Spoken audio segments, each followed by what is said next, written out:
ስለ ፋኖ ሀሳቤን የጠየቃችሁ ሰዎች ፋኖ የተበታተነው ለድርድርም ለጦርነትም ለምንም አስቸጋሪ ሁኔታ ላይ እንደነበረ ሚዲያው ላይ እናያለን እና አሁን አንድ ላይ እንሆኑ ሲባል ትልቅ ነገር ነው። ምክንያቱም ለውጊያ ብቻ ሳይሆን ለድርድርም ይመቻል። ሁሉ ነገር የግድ በውጊያ መመለስ የለበትም። ይቅርታ አድርጉልኝና ለህዝብ ሲባል ብዙ ነገር ይኬዳል፣ ብዙ ነገር ይተዋል። ሁሉም ሳይድ ይህንን ማሰብ አለበት።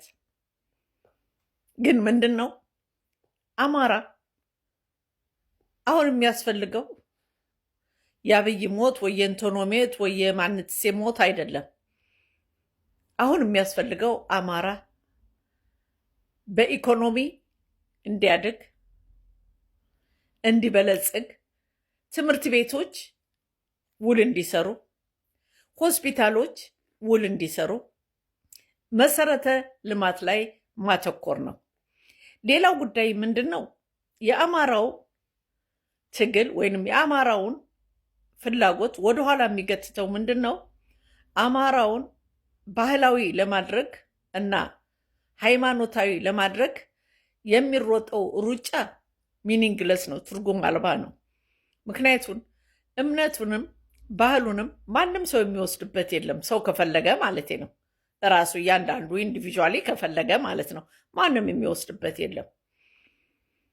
እምነት የሚበላሸው ኃጢአት ሲበዛ ነው። ዋናው ነገር ይህንን ማወቅ ነው። ግን የበለጠ የሚያስፈልገው ክብሩ፣ ሞገሱ፣ ኢኮኖሚው ሲያድግና እያንዳንዱ ልጅ ትምህርት ቤቱን በትክክል ሲከታተል፣ ንቃተ ህሊና ሲገነባ፣ አይምሮ ሲከፈት፣ ይሄ ብቻ ነው የሚያስፈልገው። ትምህርት ማለቴ ነው። ያልተማረ ዜጋ ለዋጭ ዜጋ ሊሆን አይችልም። ሲቪላይዜሽንም ወሳኝነት ነው። ስለዚህ እነዚህን ነገሮች ዩኒቲ የፈጠሩት ማሰብ መቻል አለባቸው። ህዝቡን የሚያነቃው ምንድን ነው? ጦርነት ነው? አይደለም። ጦርነት ብዙ ነገሮችን ሳካ የሚፈጥር ነው። ብዙ ነገሮችን የሚያግር ነው። ስለዚህ ዘቤስት ፖለቲከኛ ማን ነው የሚሆነው ብትል ለሰላም የሚሮጥ ነው። ሰላምን የሚያስቀድም ነው። ህዝብን ወደ መረጋጋት የሚያመጣ ነው።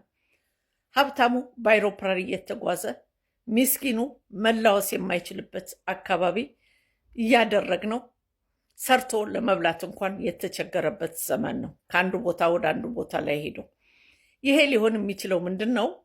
እንግዲህ ጦርነትን በሰላም ለመፍታት የመጀመሪያውና ተቀዳሚው ትግል መሆን ሲገባው ነው። ስለዚህ ኃይልን መጠቀም ለሰላም ነው። ኃይልን መጠቀም፣ ብዛትን መጠቀም ለእድገት ነው። ይሄ እንላለሁ።